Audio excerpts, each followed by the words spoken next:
जय श्री राम सभी सनातनी भाई बहनों को। और आज का जो सेशन है मतलब ऑलमोस्ट एक महीने बाद हो रहा है और इस असुविधा के लिए मैं क्षमा भी चाहता हूँ। बाकी और भी हमारे टीम मेंबर ने थोड़ा प्रयास किया था बीच में, उन्होंने भी मतलब किया था बीच में, लेकिन थोड़ा सा कंटिन्यूटी नहीं बन पाई थी और कुछ व्यस्तता के कारण थोड़ा सा ये सेशन की कंटिन्यूटी नहीं बन पाई। एक मिनट थोड़ा सा होगा।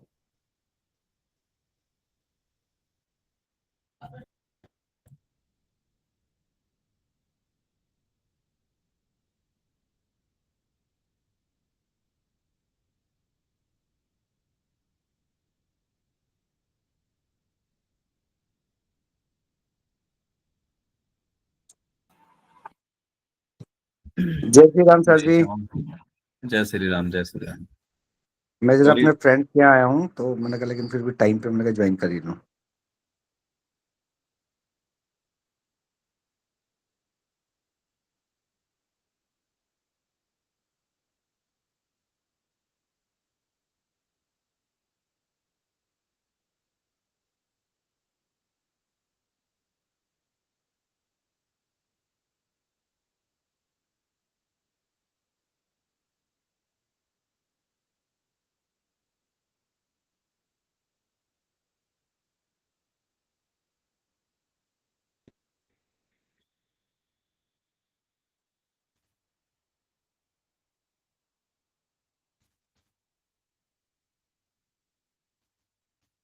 जी आवाज आ रही है ब्रजेश जी? बीच में थोड़ा कनेक्टिविटी का इशू आ गया था, क्षमा चाहूंगा सभी से। नहीं आ रही आवाज आ रही है। अ, जी धन्यवाद। जैसा कि आप सभी लोग जानते हैं, हमारे सेशन पिछले 1 डेढ़ साल से अलग अलग टॉपिक पे, सामाजिक मुद्दों पे और जो सामाजिक की स्थिति है उस पे हम करते रहे हैं। और आज के वातावरण को देखते हुए भी आज भी हमने एक टॉपिक प्लान किया है और आज का सेशन सभी के लिए ओपन रहेगा, तो सेशन में आप बने रहें, अपना भी आपको वक्तव्य दे सकते हैं। आज के कोई हमारे अलग से कोर स्पीकर डिसाइड नहीं किए, आज सभी ऑडियंस का उसमें वेलकम रहेगा। मैं 10-15 मिनट बाद सेशन को मैं स्टार्टअप दूंगा, उसके बाद आप सभी के लिए ओपन रहेगा और एक हमारा एक इसमें डिस्कशन रहेगा और कुछ कंक्लूजन भी लेंगे कि हम किस तरह से ये जो समाज की समस्या है या समाज का जो गैप है, इसको हम किस तरह से अपने अपने स्तर पे फिल कर सकते हैं, अपने अपने इनपुट दे सकते हैं। ये जितने भी हमारे सेशन होते हैं यूट्यूब चैनल पे हमारे जाते हैं, रिकॉर्डेड सेशन रहते हैं, तो अपने हिसाब से जैसे आप भली भांति निभाते आए हैं, अपनी भाषा को ध्यान में रखते हुए, शब्दावली को ध्यान में रखते हुए चीजों को आप रख सकते हैं। तो आज का टॉपिक है कि अपनी जो हमारी युवा पीढ़ी है उसके अंदर सनातन संस्कृति को मजबूत बनाना क्यों जरूरी है। सनातन संस्कृति की हम बात करते हैं, सनातन पद्धति की बात करते हैं, लेकिन जब बात आती है युवा पीढ़ी की, क्योंकि हर आदमी युवा और मतलब यूथ के बारे में ज्यादा चिंतित रहता है कि जो आज का यूथ है, आने वाली पीढ़ी है, आज का भविष्य है, कल का भविष्य है। तो ये मतलब बोलने में आसान तो लगता है, लेकिन यदि इसके हम और विश्लेषण पे जाएं तो कई सारे पहलू आते लगते हैं। तो पहले तो हम ये भी समझें कि जब हम सनातन संस्कृति की बात करते हैं तो क्या सचमुच में जरूरी है, और जरूरी है तो यदि क्यों जरूरी है, और यदि नहीं ये हमारे बच्चों के अंदर मजबूती पैदा या मजबूती के साथ में स्थापित नहीं होती है तो इससे क्या क्या नुकसान है, हम उस पर भी बात करेंगे कि इसकी वजह से क्या क्या चीजें हैं और उनको किस तरह से हम एक समाधान की दृष्टि से भी आप लोगों से राय लें। यदि हम बात करते हैं सनातन संस्कृति की, तो सनातन संस्कृति का क्या होता है कि सनातन संस्कृति कोई आज की संस्कृति नहीं है, बहुत पुरातन और बहुत पहले की संस्कृति है, जो पीढ़ी दर पीढ़ी एक दूसरे के अंदर ट्रांसफॉर्म होती है। कि हमने अपने पेरेंट्स से कुछ सीखा, उन्होंने अपने पेरेंट्स से, जो हमारे दादा थे, उन्होंने कुछ सीखा, तो एक कहीं ना कहीं अपग्रेडेशन भी होता है और गैप भी आता है। जो ओरिजिनल पद्धतियां होती हैं, जो आज की पद्धति है, रीति रिवाज हैं, उसमें भी कहीं ना कहीं गैप बढ़ता चला जाता है, चाहे वो गैप गलत की तरफ हो चाहे वो ठीक की तरफ हो। ये जरूरी नहीं है कि जो पहले, आज से पहले 10 साल पहले जो चीजें करते थे तो वो कितनी ठीक है, या आज हम कर रहे हैं उसको कुछ और मॉडर्न तरीके से कर रहे हैं, लेकिन जो सही पद्धति है उसको हमें सही समय के हिसाब से मापदंड करने की भी जरूरत है और अपने बच्चों में भी उस चीज को लाने की जरूरत है। क्योंकि जब जिस देश की राष्ट्र की संस्कृति ट्रांसफॉर्म नहीं होगी या स्थिर नहीं होगी या स्थापित नहीं होगी, तो राष्ट्र भी बहुत लंबे टाइम तक उस मतलब अच्छी तरह से स्थापित नहीं रह सकता। क्योंकि संस्कृति से और एक पद्धति से ही राष्ट्र की परिभाषा डिसाइड होती है, और वहीं से जो वहां के रहने वाले बासिंदा होते हैं उनका एक सामाजिक विश्लेषण डिसाइड होता है, निश्चय होता है। तो पद्धति को बचाना इसलिए भी जरूरी है कि पीढ़ी दर पीढ़ी वो आगे ट्रांसफॉर्म होती है और अपनी संस्कृति बची रहे। वो कोई भी संस्कृति के रीति रिवाज हो सकते हैं। हम संस्कृति को कई बार इस वजह से भी अपने बच्चों में नहीं करते कि अंधविश्वास है, ऐसा है, पहले जमाने में वैसा नहीं था तो हम ऐसा कर देते थे। बहुत सारी चीजें में बहुत सारी चीजों का विश्लेषण आपको नहीं दे सकता, क्योंकि फिर हम एक गलत सही में ज्यादा हम सोचने लग जाते हैं। लेकिन मैं इतना ही जरूर कहूंगा कि जो हमारी पद्धति है, जो वेद शास्त्रों से हमें जितना पता लगता है, एक दूसरे के माध्यम से पता लगता है, बच्चों के अंदर अपने अपने स्तर पर, अपने अपने लेवल पर उस चीज को स्थापित करें और बनाए रखें। अच्छा, सबसे बड़ी चीज है जब हम संस्कारों की संस्कृति की बात करते हैं, अगले पॉइंट्स की बात है जो आज के टाइम में काफी चर्चित में भी है और हम दिनचर्या और डे टू डे की स्थिति में झेल भी रहे हैं। जब हम संस्कृति की बात करते हैं तो जब हमारे बच्चों में संस्कार और संस्कृति का इतना लंबा गैप हो जाता है, जैसे कहते हैं न्यूट्रिशनल गैप जब हो जाता है, जैसे शरीर में आपका एक गैप पड़ जाए किसी चीज का, तो फिर बीमारियां घेर ले, बड़ी बड़ी बीमारियां, और बड़े बड़े फिर आप ऑपरेशन लेवल तक और सर्जरी लेवल तक भी पहुंच जाते हैं कि अब इसमें कुछ बचा नहीं। ऐसे ही समाज में जब संस्कृति का वो इस लेवल का गैप पहुंच जाए कि जब चीजें जैसे कि लव जिहाद जैसी घटनाएं, या लव जिहाद के साथ साथ में और वाहियात पने की घटनाएं, और जो सोशल मीडिया पर जो वाहियात पना हो रहा है, तो ये सब कहाँ से स्टार्ट होती है? ये भी सब हमारी संस्कृति के गैप की वजह से स्टार्ट होती है। जो हमारे बच्चों में कहीं ना कहीं गैप पलता रहता है, या हम अपने आप में इतने ऑक्युपाइड होते हैं कि हम अपने बच्चों से कहीं ना कहीं तालमेल नहीं रख पाते, या उनसे हम नजदीकी नहीं रख पाते, या उससे हम उनसे हम उस लेवल पे खुल के चर्चाएं नहीं कर पाते, जिसकी वजह से कहीं ना कहीं वो ट्रैप हो जाते हैं। बच्चों को ट्रैप हो जाने का रीजन हमारा ही बहुत बड़ा रीजन है, क्योंकि बच्चों के प्रति हमारी जो जिम्मेदारी है बच्चों से 10 गुना ज्यादा है। तो हम ही को अपने आप को प्लान करना पड़ेगा, हम ही को अपने आप को उस अनुशासन में प्लान करना पड़ेगा कि बच्चों के समक्ष हमको आज की जो घटनाएं हो रही हैं, जैसे कि अभी रिसेंटली दिल्ली में भी एक घटना हुई थी, जो अभी आप लोगों को पता भी होगा कि जो छत से एक बच्ची को बेसिकली धक्का दे दिया था, जो उसके जाल में नहीं फंसी, जिसको वो भाई मानती थी। सब लोगों को ये घटना ऐसी नहीं है कि ये आज पहली घटना है, लास्ट है, या उससे पहले नहीं हुई। अच्छा, एक चीज हमें यहाँ पे ये भी सोचने को मिलती है कि पिछले देखा जाए 6-7 साल से बहुत ज्यादा घटनाएं ये डे टू डे होती जा रही, अलग अलग माध्यम से, अलग अलग जगह पे, अलग अलग नामों से, या अलग अलग किसी भी उससे, लेकिन एक ही जाति विशेष के धर्म के लोग इसको कर भी रहे हैं।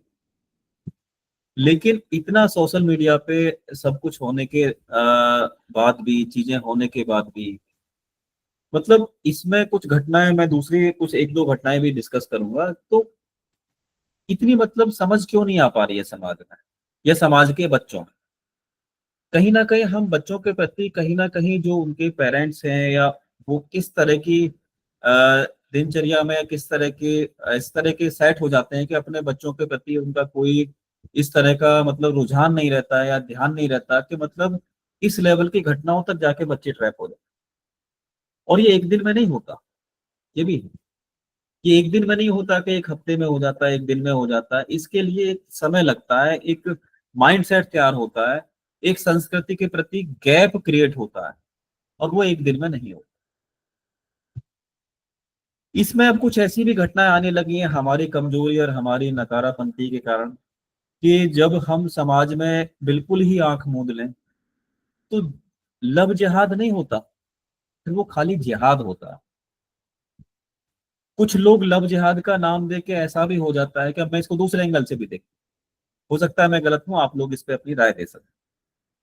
अब ऐसी भी घटनाएं सामने आ रही हैं कि उनको तो जिहाद ही करना है, चाहे सामने वाले को लव हो या उनका चक्कर हो ना हो, उनकी दोस्ती हो, दोस्ताना हो ना हो, केवल उनको ब्लैकमेल करना है, नहीं तो उनको मारने की धमकी देनी। तो इस लेवल पे भी ये लोग जा चुके हैं। और पहले जो घटनाएं होती थी अब इनमें इनका अनुपात उस तरह से भी बढ़ता जा रहा है कि जो ठीक है संस्कृति का गैप है, जो हमारे बच्चों में कहीं ना कहीं समझदारी का गैप है वो भी एक है, लेकिन उसके साथ साथ ये भी घटनाएं स्टार्ट होने लगी हैं कि जब हम इन घटनाओं के खिलाफ बोलेंगे नहीं, पल्ला झाड़ लेंगे। अभी तक लोग क्या सोचते थे कि जी ठीक है जी, ये घटना हो गई इनके साथ में, इनकी बच्ची का चक्कर था, 2 साल से मिलते थे जुलते थे, दोस्ताना था, फलाना था, ढिमकाना था, ठीक है जी, अब इनका आपसी आपसी मामला था, अब इसमें हम बताओ क्या कर सकते, ये तो बच्ची की गलती थी सारी की सारी, और इसमें तो हम कुछ कर नहीं सकते। लेकिन अब इसकी परिभाषा भी चेंज होती जा रही है, क्योंकि हमने धीरे धीरे वहां से जी चुराना, हमने अपने आप को बैकआउट करना स्टार्ट किया। तो वो एक परिभाषा क्रिएट हुई कि जी इनकी बच्चियों का आपस का मामला था तो इस वजह से ऐसा हो गया। लेकिन अब ऐसा नहीं, अब घटनाएं दूसरे एंगल की भी। तो हमको इन पे अपने अपने स्तर पे, अपने अपने एरिया में जवाब देने के लिए भी, संगठित होने के लिए भी, संगठनें बनाने के लिए भी हमें ऐसे मुद्दों पे जाके खड़े होने की भी जरूरत है।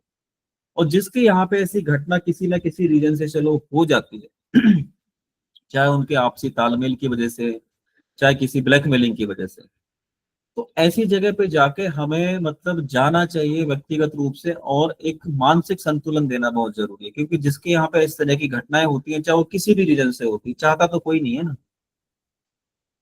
लेकिन इन चीजों को हमें खुली दृष्टि से देखने की जरूरत है, और जो बच्चों में धीरे धीरे कहीं संस्कृति का या समझदारी का या हमारी अंडरटेकिंग का, हमारे उनके साथ में जो कम्युनिकेशन है, विचारधाराओं का जो गैप है, उसको हम कम से कम खत्म करें। मतलब कम से कम उसको होने दें, मतलब कम से कम वो गैप क्रिएट हो। क्योंकि ये जो गैप होते हैं, जो कहीं ना कहीं हम घर में भी अपनी ऐसी इस तरह की डेफिनेशन से रहते हैं कि बच्चे शायद हमारे से घुल मिल नहीं पाते, या हम उनसे बात नहीं कर पाते, हमें समय नहीं जितना मिल भी पाता है, तो हम बच्चों से शायद हम सच्चाई को डिस्कस भी नहीं कर पाते। ऐसा भी है। लेकिन सच्चाई को बताना, सच्चाई को चर्चा में लाना, कभी हम सामाजिक मुद्दों पे भी बच्चों से खुल के बात करें, आधा घंटे 10 मिनट बिल्कुल आइसोलेशन तरीके से, कि बाकी भाई आज हम इस टॉपिक पे बात करें। कभी इस तरह के भी टॉपिक समाज में अपने घर पे लेके, एटलीस्ट अपने घर पे लेके, तो कहीं ना कहीं बच्चों में जागरूकता आएगी। बच्चे हो सकता है कि वो सही रास्ते पे ऑलरेडी हैं या गलत रास्ते पे ऑलरेडी हैं, तो सही रास्ते पे आ जाएंगे, और सही पे हैं तो और ज्यादा सही पे आ जाएंगे, और 4 बच्चों को कल सिखाएंगे।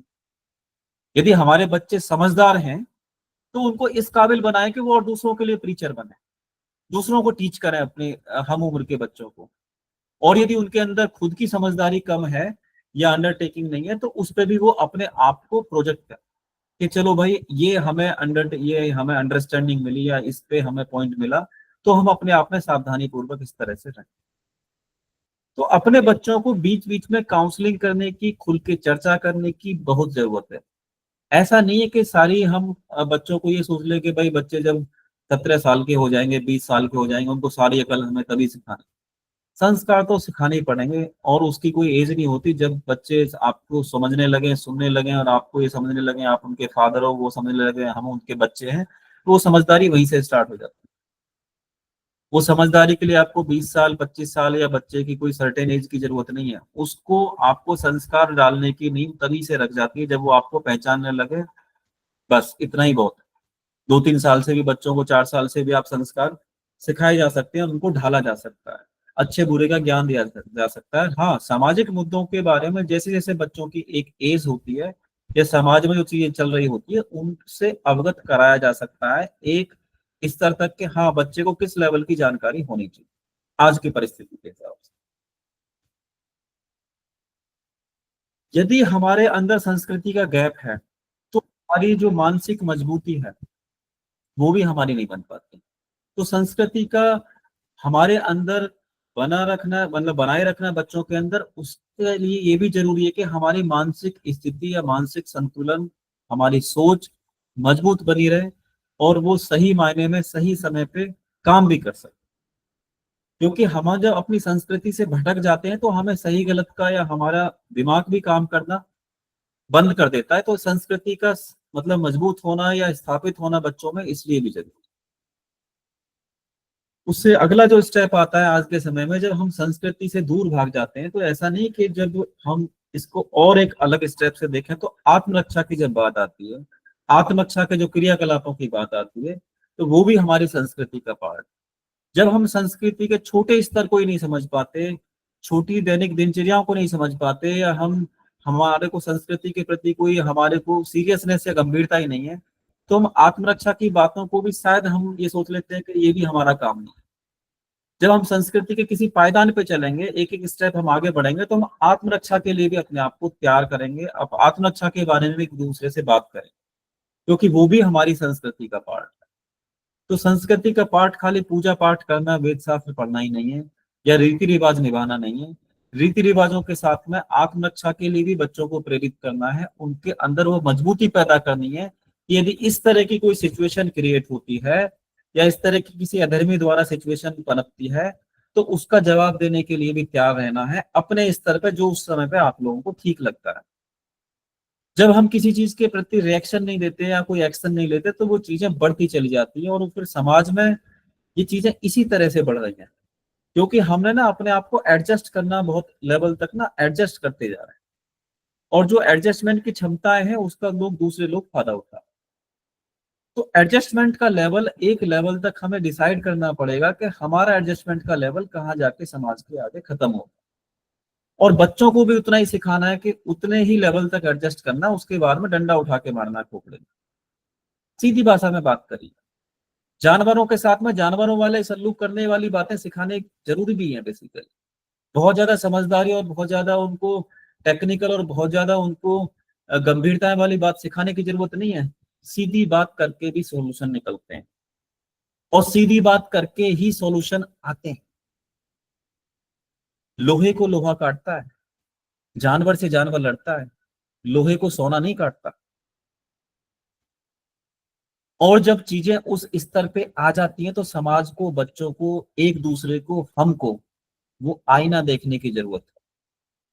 यदि सच्चाई से हम एक दूसरे से भागते रहेंगे, बच्चों के समक्ष भी नहीं बताएंगे, हम समाज में भी नहीं बैठेंगे, अपने प्रोफेशन में भी बात नहीं करेंगे, हम किसी से फोन पे बात भी नहीं करेंगे, हम अपनी जिंदगी को ऐसे ही निकालते रहेंगे, तो कौन आएगा? सरकारों के भरोसे या चीजों के भरोसे हमारी आत्मरक्षा की गारंटी नहीं मिल सकती, या हमारी सुरक्षा की गारंटी नहीं मिल सकती। सरकारें आती हैं, जाती हैं, चली जाती हैं, हर आदमी यही कह रहा है बेसिकली आज के टाइम में मंच से। जितने भी इन्फ्लुएंसर हैं, जो समाज सोशल वर्कर हैं, हर आदमी इस चीज को समझ चुका है, क्योंकि सरकारों को अपनी कमजोरी ना बनाए ना, क्योंकि संस्कृति हमने, हमारी संस्कृति हमारे हिसाब से चलेगी, और हमें उस संस्कृति के प्रति गंभीरता होनी जरूरी है। संस्कृति का भी ठेका, आत्मरक्षा का भी ठेका, हर चीज का ठेका सरकार को नहीं दिया जा सकता, और सरकार इतने ठेके लेने वाली नहीं है, चाहे सरकार कोई भी हो। सरकार आपके सनातन की बात कर सकती है, थोड़ी बहुत सपोर्ट की बात कर सकती है, सारे ठेके सरकार नहीं उठाएंगे। आज सरकार एक्स है, कल को वाई है, कल को कोई और है, आज सरकार में कोई है, कल को कोई दूसरा बंदा होगा। तो सबसे बड़ी बात है कि हमें पहले अपनी निर्भरताएं खत्म करनी पड़ेंगी। जो समाज की एक्चुअल वास्तविक प्रॉब्लम है, उस पर हमें अपने आप को रखना पड़ेगा। जब हम धर्म उसकी बात करते हैं, संस्कृति की बात करते हैं, तो धर्म रक्षा, राष्ट्र रक्षा के कारणों के बारे में भी हम सोचना स्टार्ट करें। तो संस्कृति का बच्चों के अंदर मजबूत करना इसलिए भी जरूरी है कि उनके अंदर धर्म रक्षा की भावना पैदा हो, उनके अंदर राष्ट्र रक्षा की भावना पैदा हो, और वो उसके बारे में सोचें, और सोचने के साथ साथ में काम भी करें जरूरत के हिसाब से। तो संस्कृति बचाने से मतलब खाली हमारा यही नहीं है कि संस्कृति यदि बच्चों के अंदर मजबूत होगी, क्यों जरूरी है कि खाली संस्कृति को हम खाली पूजा पाठ तक या मंदिर जाने तक ही, या जय श्री राम का नारा लगाने तक ही सीमित रखें। संस्कृति में ये सारी चीजें आती। उसके बाद संस्कृति हमारी ये भी सिखाती है कि मानव और दानव में अंतर कैसे पता करना है, और मानव और दानव की परिभाषा क्या है, और किस लेवल तक मानव को दानव, मतलब दानव को मानव समझना है, या दानवता में मानवता किस लेवल तक ढूंढना है। क्योंकि हम सच्चाई बता ही नहीं पा रहे, हम सच्चाई समझ ही नहीं पा रहे, तो हम कभी कभी ना शत्रु बोध ना होने की वजह से। अब देखिए आज के सोशल मीडिया के दौर में, अभी लेटेस्ट, अभी 4-5 दिन पुरानी तो घटना है दिल्ली वाली, जो छत से धक्का दिया है। इतनी सोशल मीडिया पे चीजें चल रही हैं, इतना सब कुछ चल रहा है, तो उसके अलावा भी चीजें आप ये बताइए कि मतलब किस लेवल तक की घटनाएं हो गई।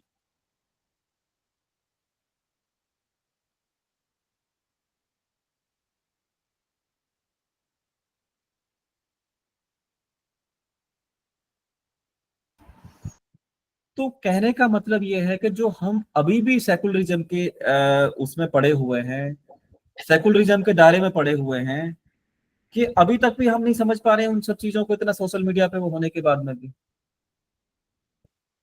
तो हम देखिए कि मतलब हमारे पेरेंट्स या मतलब हम इतने डिजिटल होने के बाद में भी आज भी हम उनमें भाईचारा ढूंढते हैं, कि वो उसकी राखी बांधती थी, पूरा परिवार उसको जानता था, आना जाना था, अच्छे रिलेशन थे, बड़ी हेल्दी बातें होती थी। बताइए, ये केवल और केवल बेवकूफी भी है। हम ये नहीं कह रहे कि उनके साथ जो हादसा हुआ, जो घटना हुई, उसको हम ये कह रहे हैं बहुत अच्छा हुआ, उनके साथ ऐसा होना चाहिए था, नहीं। लेकिन अभी भी कहीं ना कहीं हम इतनी गफलत की नींद में हैं कि अभी भी हम उन चीजों में देखिए कि हम अभी भी भाईचारा ढूंढते हैं। तो इन मानव और दानव में अंतर पहचानना भी जरूरी है, शत्रु बोध होना भी जरूरी है। तो आप लोग ये भी समझिए कि हम जब संस्कृति की बात करते हैं तो ये भी हमारा बेसिकली पार्ट है। अगला स्टेप, जब हम अपनी संस्कृति पे चलते हैं, संस्कृति की हम चीजों को फॉलो करते हैं, तो हमारे अंदर एक सच्चाई की भावना, एक सच्चाई का रास्ता तय होता है, सच्चाई का रास्ता पनपता है। और सच्चाई के रास्ते पे चलना इसलिए भी जरूरी है, जब हम सच्चाई के रास्ते पे चलेंगे तो एक दूसरे पे हम विश्वास करेंगे। जब हम सनातन की बात करते हैं, सनातन संस्कृति की बात करते हैं, तो हमारी संस्कृति सच्चाई का रास्ता दिखाती है, और सच्चाई के रास्ते पे चल के जब हम एक दूसरे पे विश्वास करेंगे, तो जो आज के सनातनी समाज में एकता का अभाव है, वो भाव भी पैदा होगा। और एकता भी सच्चाई से और विश्वास से बढ़ती है। किसी जब हमको किसी एक दूसरे पे विश्वास ही नहीं होगा, एक दूसरे की बात पे हम मानेंगे नहीं, या किसी के साथ हम खाक खड़े होंगे, या किसी के साथ हम 10 किलोमीटर छोड़िए 10 कदम भी नहीं चल सकते। केवल दिखावा, नौटंकी कर सकते हैं, फॉर्मेलिटी कर सकते हैं हम साथ देने की, लेकिन अंदर से आपकी आत्माएं नहीं जुड़ी रहें। तो सनातन संस्कृति का होना या स्थापित होना, मजबूत होना इसलिए भी जरूरी है कि हम सच्चाई स्थापित कर सकें एक दूसरे के प्रति, और सच्चाई के रास्ते पर चल भी सकें।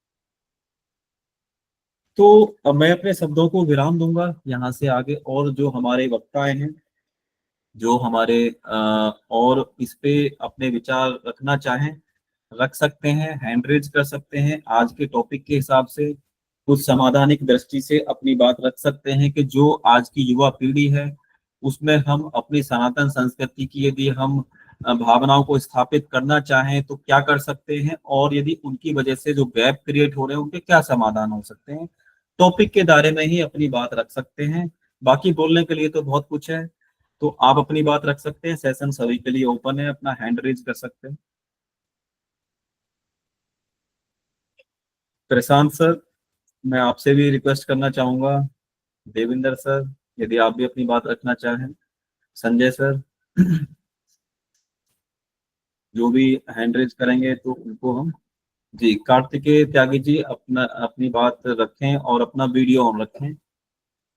बोलने के टाइम पे ये कंपलसरी है, हमारा सभी से रिक्वेस्ट रहेगा। जी, त्यागी जी, अपनी बात रखिए। जय श्री राम सभी को।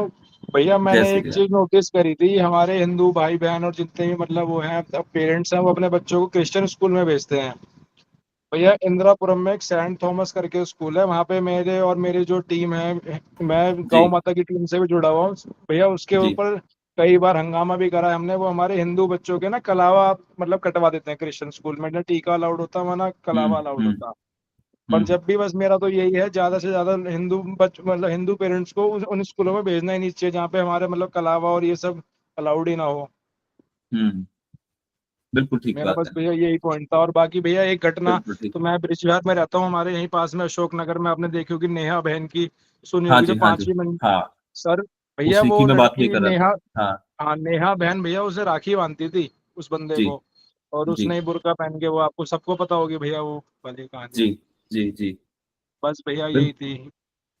बिल्कुल, देखो जो घटना हुई है तो खैर हुई है खराब, लेकिन कहीं ना कहीं ये समाज के लिए एक अलार्मिंग सिचुएशन है, चेतावनी भी है, और बाकी उस समाज के लिए जो अभी भी कहीं ना कहीं भाईचारे की दृष्टि से लोगों को देखते हैं। भैया ये जी हमारे हिंदुओं की गलती है जो उनको कमरा वमरा दे देते हैं ज्यादा महंगे के लालच में। हाँ जी, हाँ जी, बिल्कुल ठीक बात, बिल्कुल ठीक। बस धन्यवाद भैया त्यागी यही जी। बात थी, धन्यवाद भैया जी। जी, धन्यवाद। नेक्स्ट देविंदर सिंह जी, जय श्री राम। सभी को जय श्री राम। देखिए, सबसे बड़ी बात तो ये है कि हमारी जो युवा पीढ़ी है वो एक तो नशे की तरफ बहुत तेजी से भाग रही है। दूसरी चीज,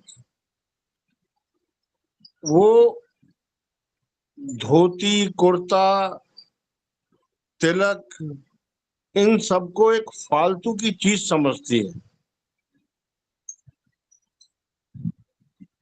उनको पाश्चात्य शैली से बहुत ज्यादा प्रेम है। कुछ तो जो अभी बता के गए, उन्होंने बहुत अच्छी बात कही और वो बात सही भी है। वो पहले भी कई बार यहाँ बोली जा चुकी है कि जितने भी ये मिशनरी के स्कूल हैं, इनमें ऑलरेडी आपके धर्म को भ्रष्ट करने की कोशिश ज्यादा से ज्यादा होती है। जी दूसरे, आज पहले गांवों में, हर गांव के अंदर महीने में 2 महीने में यज्ञ वगैरह हवन वगैरह होते रहते थे। आजकल वो यज्ञ और वो हवन की प्रवृत्ति टोटली बंद हो चुकी है। हालांकि हमारे यहाँ तो कंटिन्यू कीर्तन चलता रहता है राम नाम का, 12 महीने 24 घंटे जी चलता है मंदिरों में। लेकिन उसके बावजूद भी मैक्सिमम युवा पीढ़ी जितनी है, चाहे वो 10,000 कमाता हो, चाहे वो 400 रुपये डेली कमाता हो, सबको शाम को पौआ मारना है। और मैं कोई ये उस नाते जी नहीं कह रहा हूं कि किसी की मतलब उनको कि भाई ऐसा नहीं। उनको यहां तक भी समझाया गया भाई कम से कम आप, अगर आपका पीने का ही है तो कम से कम पर्व त्योहारों पर आप इसका उपयोग ना करें। कोई धार्मिक संग वो है, कहीं पर जा रहे हैं मंदिर में ही या कहीं पर भी, तो उस समय पर इसका नशे का प्रयोग ना करें। लेकिन उनको अगर मंदिर में भी जाना है तो शाम के बाद दारू पी के ही जाना है। जी किसी दूसरे के यहाँ हवन वगैरह हो रहा है या कथा वगैरह हो रही है, भागवत वगैरह हो रही है, तो मतलब निर्लजता की हद है। करेक्ट। दूसरी चीज ये है कि ये जो आप जिसको यूथ कह रहे हो, मात्र 20% ही यूथ इस लायक है अभी बचा हुआ, वरना तो 80% यूथ कुछ खुलेआम कुछ चोरी छुपे सब ड्रिंकिंग में लगे हुए, व्यसनों में लगे हुए। हाँ, भावी पीढ़ी जो है, यदि इसको हम अभी से गाइड करके लाएं तो ये संभल सकती है। जो लोग जा चुके हैं उनको तो लौटाना बड़ा मुश्किल है, क्योंकि उनको तो नहीं भी काम मिल रहा है तो जमीन बेच के पीनी है, उधार मांग के पीनी है, लेकिन पीनी जरूर है।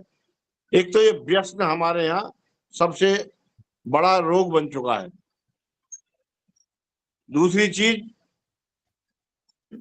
जितने भी विधर्मी वर्ग हैं, चाहे वो किसी भी गांव में या शहर की तो बात अलग है, गांव में अभी थोड़ा बहुत यदि दबाव बना हुआ है तो उस नाते खुलकर तो नहीं करते, लेकिन उनकी जो बैठकें हैं, उनका जो उठना बैठना है, वो सब हिंदुओं में है। और हिंदू उनको अपने घरों तक अंदर तक बैठाते हैं, समझाने से बताने से मानने को भी तैयार नहीं है। बोला जी नहीं, कैसी बात करते हो आप, तो ये तो बिल्कुल हमारे यहाँ तो कोई ऐसी बात नहीं है। हम्म लेकिन उनको ये चीज पता नहीं है। हाँ, मुस्लिम हम्म अपने गजवाए हिंद पर पूरी तरह से तैयार है। हम्म वो अपनी सीढ़ी को नहीं भूला है। वो हर हम्म पायदान धीरे धीरे चढ़ने की तैयारी में है। लेकिन हमारा हिंदू उस चीज को सीरियसली ना तो लेने के लिए तैयार है, ना जागने को तैयार है, ना सुनने को तैयार है।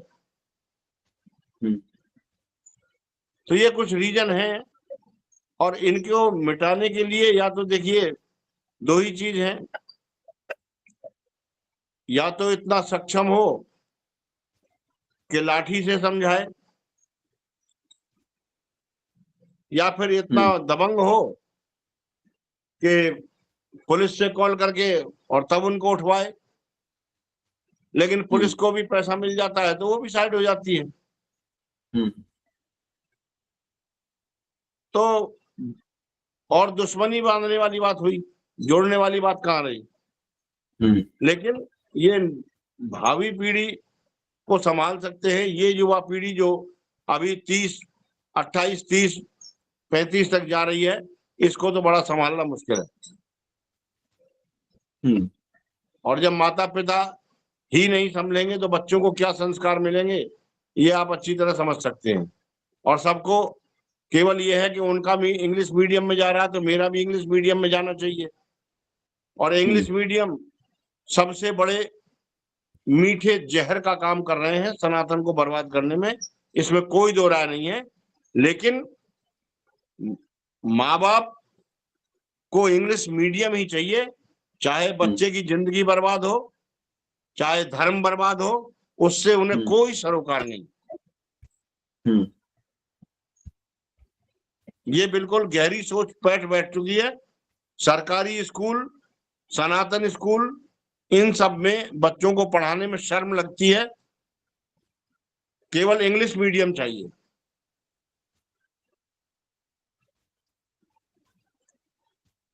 जब तक इन पर रोक नहीं लगेगी या इन पर लगाम नहीं लगेगी, तब तक इतने सार्थक प्रयास नहीं हो सकते। इसी के साथ शब्दों को विराम देता हूं। जय श्री राम। जी, जय श्री राम, धन्यवाद, बहुत बहुत। Next Prashant sir.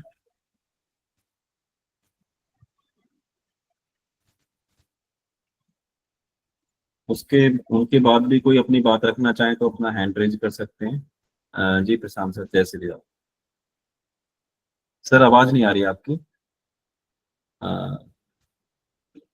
May be. जी,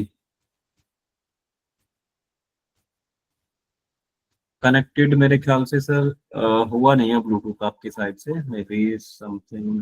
मैंने ये लगा हाँ वायर हाँ है। आ गई सर, आ गई। हाँ, अभी ठीक है सर, अभी। अच्छा अच्छा।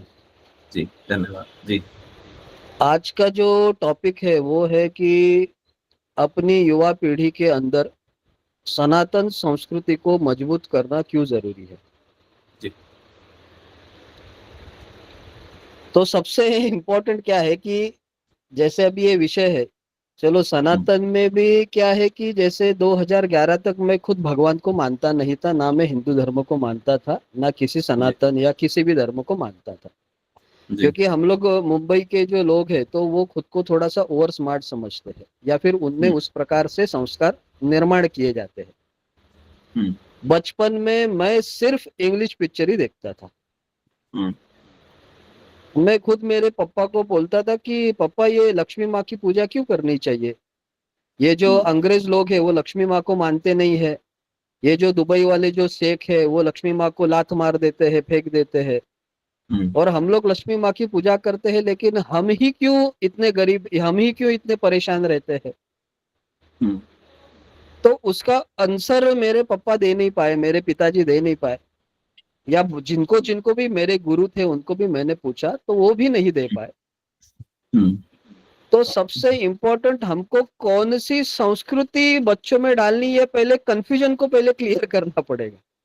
क्योंकि सनातन में प्रॉब्लम क्या है कि एक तो सनातन ये तो अभी हम बोल रहे हैं, पहले तो हम बोलते थे कि गर्व से कहो हम हिंदू है, मतलब मैं खुद का ही बात कर लूं, जी मैं खुद के बात से मैं बताना चाहता हूँ। पहले बोलते थे कि हिंदू, क्योंकि मैं खुद आरएसएस का स्वयंसेवक हूँ, द्वितीय वर्ष से शिक्षित हूँ, तो हिंदू धर्म को बचाना या हिंदू संस्कृति को आगे बढ़ाना यह हमारा उद्देश्य रहता था कि हिंदू राष्ट्र बनाना। लेकिन बाद में अभी ये सनातन सनातन का कॉन्सेप्ट आ गया, क्योंकि सब लोग बोले हिंदू ये गाली है, ये अरबों से आई है, तो वो एक कंफ्यूजन। फिर सनातन में बौद्ध भी है, सनातन में सिख भी है, सनातन में जैन भी है, तो एक्चुअली करना क्या है वो कंफ्यूजन मुझे खुद को भी था। तो आज का जो टॉपिक है इतना इंटरेस्टिंग मुझे लगा, तो मैं बोला कि जो भी मेरे पर्सनल विचार है, ये मेरे परिपक्व विचार है ऐसा मत आप समझ लीजिए, ये जस्ट मेरे थरल विचार है। तो हमको जी पहले समझना पड़ेगा कि सनातन संस्कृति एक्चुअली है क्या, और वो कौन सी संस्कृति हम बच्चों को देना चाहते हैं। क्या हम उनको एआई से परिचित नहीं करवाएंगे क्या हम उनको धोती कुर्ता पहना के घुमाएंगे क्या हम उनको तिलक लगा के घुमाने वाले हैं क्या, हमको करना क्या है।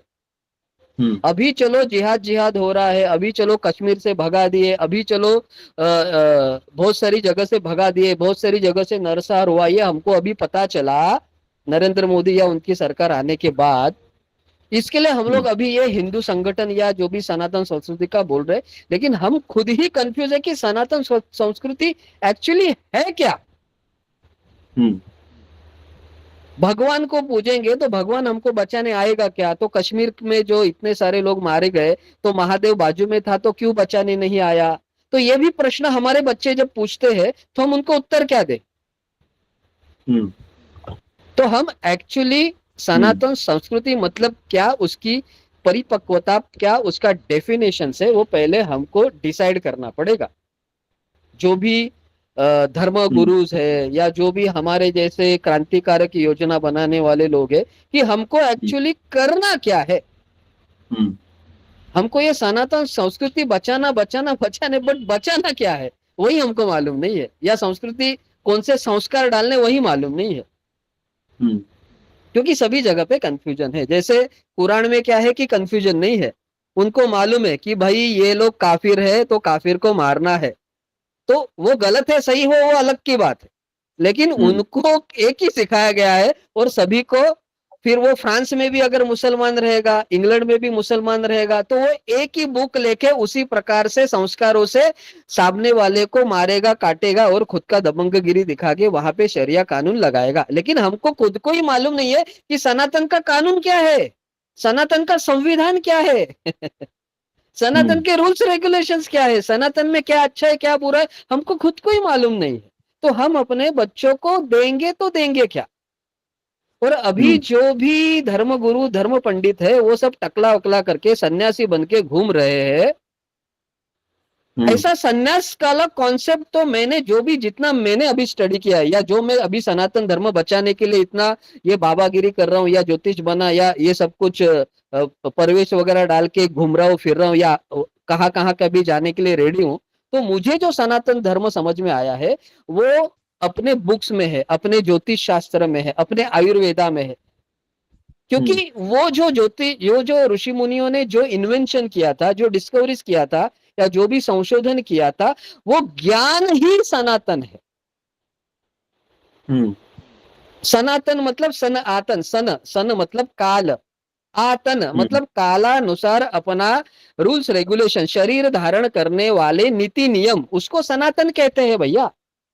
तो हमको अगर अभी एआई आया है, हमको अगर इंग्लिश बोलने को सीखना है, इंग्लिश सीखना पड़ेगा भैया, क्योंकि उसके सिवा आप कोडिंग नहीं सीख सकते। और आजकल का जमाना पूरा का पूरा कंप्यूटराइज होने वाला है, कल उठ के रोबोट आने वाले हैं।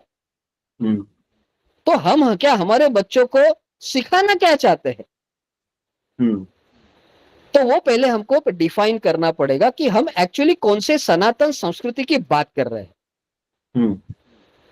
फिर हम उसको बचाने के लिए जा सकते हैं, या फिर उस प्रकार के संस्कार हम हमारे बच्चों के ऊपर निर्धारित या फिर थोप सकते हैं। तो हमको भी एक नया अभी 2025 वाला एआई जनरेटेड सनातन धर्म की स्थापना करनी पड़ेगी, और उसके रूल्स एंड रेगुलेशन हमको सभी को एकत्रित मिलके लिखने पड़ेंगे। जैसे कुरान एक ही है, वैसे अपना भी कुछ तो एक नीति नियम होना चाहिए, तभी तो हम संस्कार कर पाएंगे। हम्म तभी तो ये लव जिहाद वगैरह का जो कॉन्सेप्ट है, ये इससे हम अपनी बच्चियों को बचा पाएंगे। उनको समझ में तो आना चाहिए कि तिलक क्यों लगाना है। क्योंकि मैं तिलक क्यों लगाता हूं, क्योंकि यहाँ पे आज्ञा चक्र रहता है। ये मुझे जब पता चला साइंटिफिकली, आज्ञा चक्र मतलब पीनियल ग्लैंड, आज्ञा मतलब ऑर्डर देने वाला। तो सभी जो ग्लैंड्स है उसको ऑर्डरिंग सिस्टम यहां से होता है। इसके लिए यहाँ पे टीका करके यहाँ पे चंदन लगाना ये अनिवार्य है, क्योंकि तभी आपका ऑर्डरिंग सिस्टम बॉडी का अच्छा होगा। जब इस प्रकार का साइंटिफिक सनातन धर्म जब हम अपने बच्चों को बताएंगे, तभी तो वो संस्कार में आएंगे। नहीं तो जो भक्ति योग का या जो घिसा पिटा कुछ भी नॉलेज हमारे जो भी धर्मगुरु अभी बता रहे हैं, उस प्रकार से अगर हम करते रहेंगे तो ये धर्म नहीं बचेगा, क्योंकि कंफ्यूजन बहुत है। तो जैसे अभी अपनी संस्था है वीएसएस, तो वीएसएस के हिसाब से व्हाट इज सनातन धर्म करके हमको एक पूरा लिटरेचर बनाना पड़ेगा। What are the rules and regulation. अगर हिंदू है तो हिंदू राष्ट्र जैसे उनका शरिया है, वैसे अपना गरुड़ पुराण होना चाहिए रूल्स एंड रेगुलेशन के हिसाब से, कि ये दंड है, ये इसने गलत किया तो ऐसे इस प्रकार से हिंदू अगर रहेगा तो ये होना चाहिए, तो हम कुछ संस्कार दे सकते हैं। उसके ऊपर हम काम भी कर रहे हैं। उसके लिए हम आपके साथ मिलने को भी आने वाले हैं, और उस प्रकार से आगे की रचना भी हम लोग गारंटेड करेंगे। तो हमको अभी क्या है, सनातन मतलब 2025 वाला सनातन धर्म की स्थापना हमको करनी पड़ेगी, और उसका बुक्स पहले लिखना पड़ेगा, तभी हम उस प्रकार के संस्कार हमारे बच्चों को दे सकते हैं। लेकिन अगर घिसा पिटा वही जो भी अपना नॉलेज है या कंफ्यूजिंग वाला नॉलेज है वो बच्चों, क्योंकि हमको खुद को ही मालूम नहीं हम बच्चों को क्या देंगे। हम खुद ही शर्ट पैंट में घूम रहे तो हम धोती कुर्ते का महत्व क्या बताएंगे। अगर हरिद्वार में 2 डिग्री का सेल्सियस है और वहां पे तुम धोती कुर्ते पे रहेगा तो तुम्हारा तो सब टाइट हो जाएगा। तो that is not practically feasible also ना। तो हर एक भौगोलिक रचना के हिसाब से उनकी वेशभूषा रहती है। तो ये भी हमको बताना पड़ेगा, उनको साइंटिफिकली बताना पड़ेगा, दिस इज सनातन। सूर्य को पूजना क्यों है, क्योंकि विटामिन डी मिलता है। ये जब हम बताएंगे तो वो पूजेंगे ना। नहीं तो वो सूर्य है, वो 7 घोड़े पे आता है, तो पब्लिक तो पागल ही समझेगी हमको, और फिर बाकी के धर्म वाले भी हमको उल्लू समझ रहे हैं, वो कहानियां हम बता बता के। और इतना साइंटिफिक धर्म है, क्योंकि मैं पहले भगवान को नहीं मानता था, और मैं अभी मेरा पूरा आगे आने जो भी बचा कुचा जीवन है वो हिंदू सनातन धर्म को बचाने के लिए मैं जुड़ चुका हूं। कुछ भी करने के लिए रेडी हूं। मैं खुद महीने का 4 करोड़ रुपया कमाने वाला बंदा सब कुछ छोड़ छाड़ के फाइनेंशियल प्रॉब्लम के हिसाब से अभी हूं, तो भी हम लोग ये धर्म को बचाने की कोशिश कर रहे हैं, क्योंकि मुझे वो सनातन समझ में आया कि मुझे इस प्रकार का समाज निर्माण करना है। आप लोग जिस प्रकार से ये विषय ले रहे, बहुत ही अच्छा विषय है और बहुत ही अच्छी तरीके से आप लोग काम कर रहे हैं। It's really appreciable. सिर्फ हमको क्या थोड़ा सिस्टमेटिक और बुक वगैरह लिख के कौन से संस्कार ये अगर हम बताएंगे तो हम लोग जीत जाएंगे, गारंटेड जीत जाएंगे। और अभी हिंदू जाग रहा है। अभी मुझे एक ही सबको रिक्वेस्ट करनी है, क्योंकि मैंने बहुत सारे अपने हिंदू भाइयों को देखा कि हर एक हिंदू सिर्फ हिंदू को गाली दे रहा है कि हिंदू जाग नहीं रहा है। ऐसा बोलना ही बंद करना है अभी से। अगर नहीं भी जाग रहे तो भी बोलना हिंदू थोड़ा तो जाग रहा है, हिंदू अभी आगे बढ़ रहा है। उससे क्या पॉजिटिवनेस आता है। जो नहीं जाग रहा है वो भी जाग के उठ के खड़ा हो जाता है कि अरे हाँ वो भी जाग रहा है क्या, चल इसका मतलब मुझे भी जागना है। लेकिन जब हम बोलते हैं ना कि हिंदू नहीं जाग रहा है, उससे जो जागा हुआ व्यक्ति में भी डिमोटिवेशन आके कि भाई वो नहीं जाग रहा तो मैं क्यों जागू। तो आज से हमको ये पॉइंट भी, मैं ये विषय के अनुसार नहीं है लेकिन मैं तो भी ये पॉइंट बोला ऐड करके आपको बता दूं कि हिंदू जाग रहा है। हम इतने सारे अभी इस ऑनलाइन मीटिंग में बैठे, इसका मतलब हम जाग रहे हैं और हर एक हिंदू जाग रहा है। Correct. और आपका ये जो टॉपिक है कि हम सनातन संस्कृति को हर एक युवा पे बिठाएंगे और गारंटेड बिठाएंगे। गारंटेड बिठाएंगे। आगे आने वाले 3 या 5 साल के अंदर हम गारंटेड करेंगे। जी करेक्ट। जिस प्रकार से आप काम कर रहे 1.5-2 साल से 3 साल से, हैट्स ऑफ टू यू, बहुत बढ़िया काम कर रहे।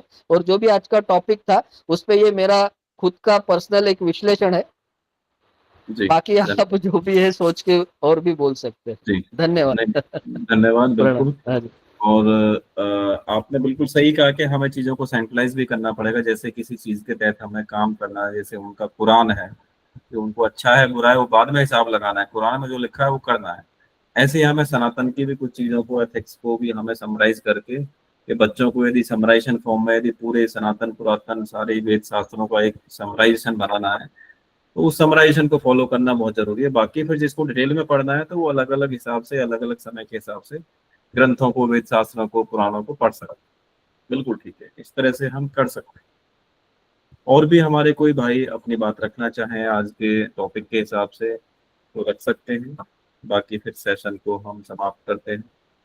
जैसे संजय सिमल्टी जी भी जुड़े हुए थे, संजय सर अपनी बात रखना चाहें रख सकते हैं।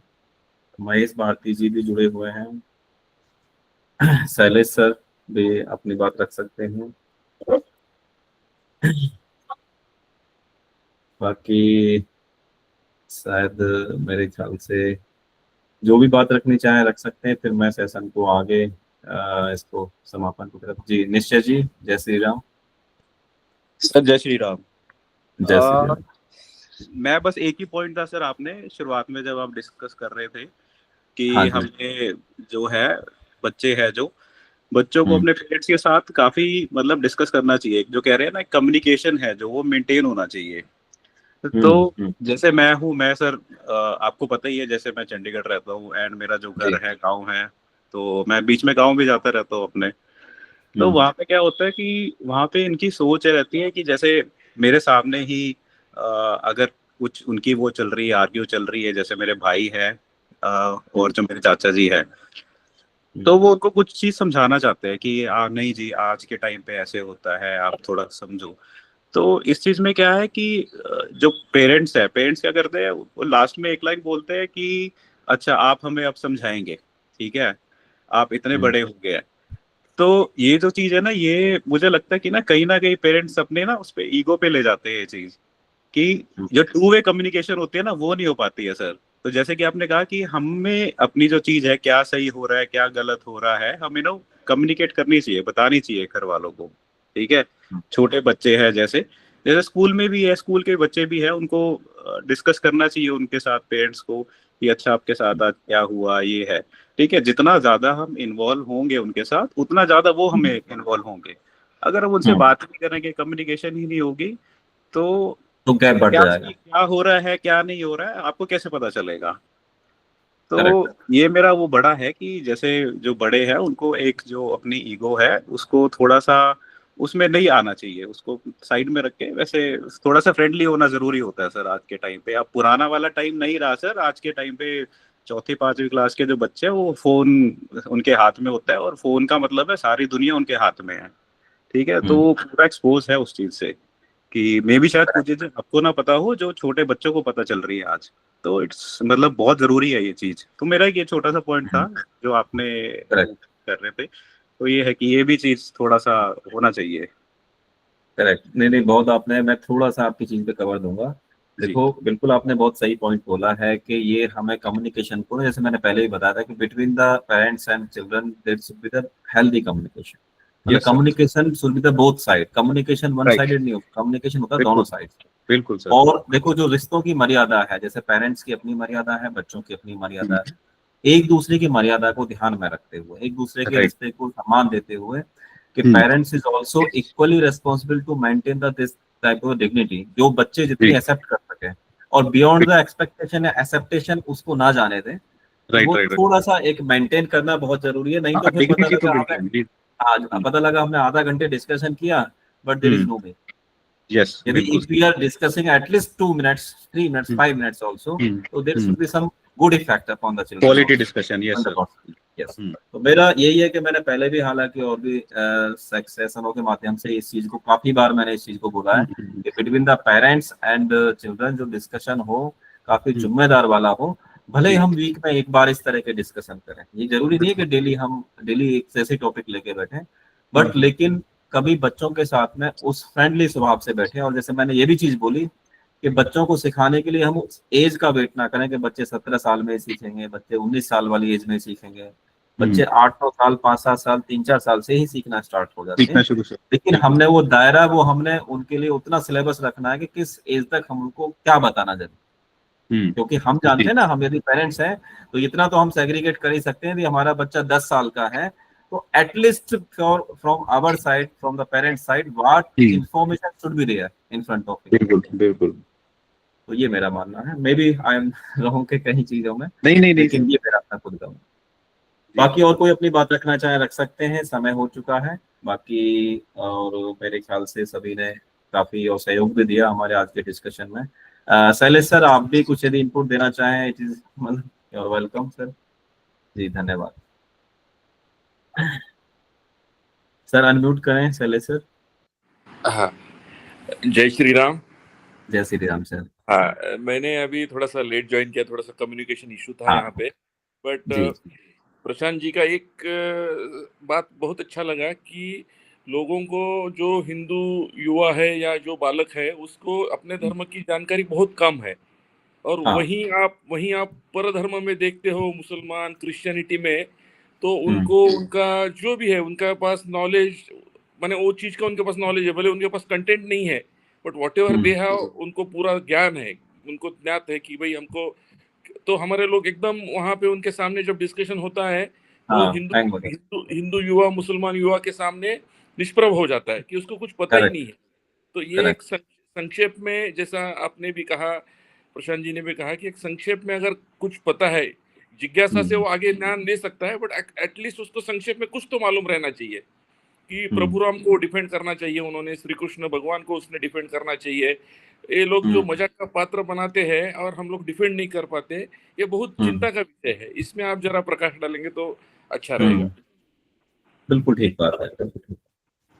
धन्यवाद, बहुत बहुत धन्यवाद सभी का आज के सेशन के लिए, और स्पेशली उन सभी के लिए जिन्होंने आज के सेशन में अपनी बात भी रखी, अपने सुझाव भी रखे। और इस हम संस्था को, सेशनों को, आने वाली इस टर्मिनोलॉजी को और थोड़ा सा स्ट्रीमलाइन करेंगे, और कई एंगल से अभी हम थोड़ा सा इस पे सोच रहे हैं कि इस पे और क्या क्या चीजें करेंगे। अभी बहुत सारी चीजें चलो हम ठीक है, लेकिन इस पे कुछ और भी हम मजबूती, अभी क्या है कि देखो, जितना मैं अभी व्यक्तिगत रूप से मैं ये बात बोलनी चाहूंगा सभी के समक्ष, कि जितनी हम बात करें, देखो जागरूकता की, जागरूकता आज के टाइम में लोगों में है एक स्तर पर, एक लेवल पर। अब हमें धीरे धीरे अपने अपने जुड़ाव को, अपनी अपनी जागरूकता को यूटिलाइज करना है। मतलब यूटिलाइज करने का मतलब हमें काम करना है किसी संगठन के माध्यम से, अपने पारिवारिक माध्यम से, जहां भी हम रहते हैं उसके माध्यम से अपने आप को हमें डिस्क्लोज भी करना है, दूसरों को भी डिस्क्लोज कराना है उनके व्यक्तित्व को, जिससे कि हमें एकता की भावना, एक दूसरे के हम साथ चल सकें, कोई हम योजना पर डिस्कस कर सकें, किसी सामाजिक मुद्दे पर डिस्कस कर सकें, जिससे कि चीजें हल्की हों। समाज में जो भारीपन है, जो समाज में हमें दिक्कतें नजर आती हैं, जो समाज में या अपने आप में, जब हम चीजों को डिस्कस करते हैं तो समस्याओं का बोझ हल्का हो जाता है। और जब समाज में, समाज से समाज जुड़ता है, तो कड़ी से कड़ी जुड़ती चली जाती है, और हमें ऐसे लगता है कि कुछ चीजों से हम खुद ब्लैकमेल हो रहे होते हैं, सामाजिक चीजों से या किसी और विशेष परिस्थिति से या अपने ही आप से।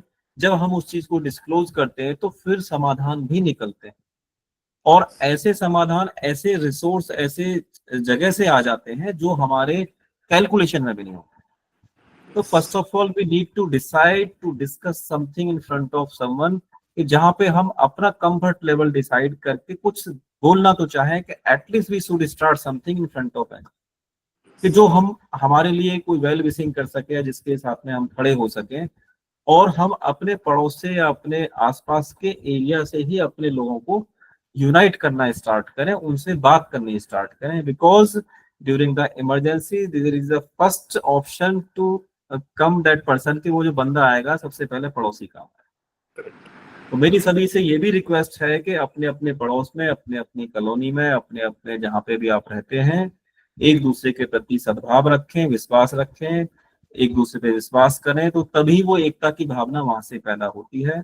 एकता कहीं से दूर से चल के नहीं आती, 400 किलोमीटर से। तो ऐसे इस तरह से अपने आप को रखें। बाकी सभी का बहुत बहुत धन्यवाद, जो आप लोगों ने सभी को समय दिए, सभी ने समय दिया। जय श्री राम, शिवरात्रि, हर हर। जय श्री राम। जय श्री राम। जय श्री राम। जय श्री राम सभी को। जय श्री राम, जय श्री राम। जय श्री राम, जय श्री राम।